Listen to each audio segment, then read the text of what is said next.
National crush ठरलेली मराठी अभिनेत्री Girija okay सध्या सगळीकडे चर्चेत आहे. गेले काही दिवस वेगवेगळ्या मुलाखतीतून ती आपल्या आयुष्यातील बरे वाईट अनुभव शेअर करत आहे. आई वडिलांचा घटस्फोट, आईचं दुसरं लग्न, कुटुंबामुळे आलेलं डिप्रेशन याविषयी ती मोकळेपणाने बोलत आहे. खासगी आयुष्यामुळे चर्चेत आलेल्या गिरिजाने आता आपल्या प्रेग्नन्सीचा अनुभव शेअर केला आहे. सिद्धार्थ कननला दिलेल्या मुलाखतीत आई होण्याचा अनुभव फारसा चांगला नसल्याचं ती म्हणाली.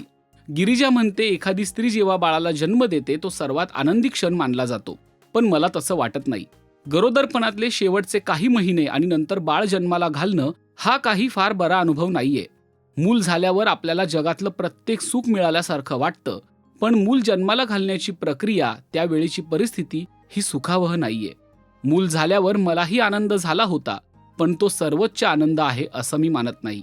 मुलाच्या जन्मानंतर काही गोष्टी समजायला वेळ लागतो. माझ्या मुलाच्या जन्मानंतर एका आठवड्याने त्याने माझ्याकडे पाहिलं. नजरानजर झाली. तो क्षण मी कधीच विसरू शकणार नाही. लोक म्हणतात की मी माझ्या मुलाला पहिल्यांदा कुशीत घेतलं, तो क्षण माझ्यासाठी सर्वात आनंदाचा आहे. पण खरं तर तो क्षण सुखद नसतो. आजूबाजूला खूप साऱ्या वायरी असतात, लोक असतात, तुम्हाला तुमची स्पेस हवी असते, तुम्हीही ठीक नसता. त्यामुळे डिलिव्हरी नंतरचा काळ खूप सुंदर असतो असं म्हणता येणार नाही. मी एक स्त्री आहे आणि मी एका जीवाला जन्म देऊ शकते, ही भावना खूप छान आहे. पण याचा अर्थ असा होत नाही की जन्म देण्याची प्रक्रिया खूप सुखद आणि सोपी असते. एक वेळ मूल जन्माला घालणं सोपं जाईल, पण त्यानंतर मुलाचं पालनपोषण करणं, त्याला वाढवणं ही खरी आव्हानात्मक गोष्ट आहे, असं गिरिजा या मुलाखतीत म्हणाली आहे.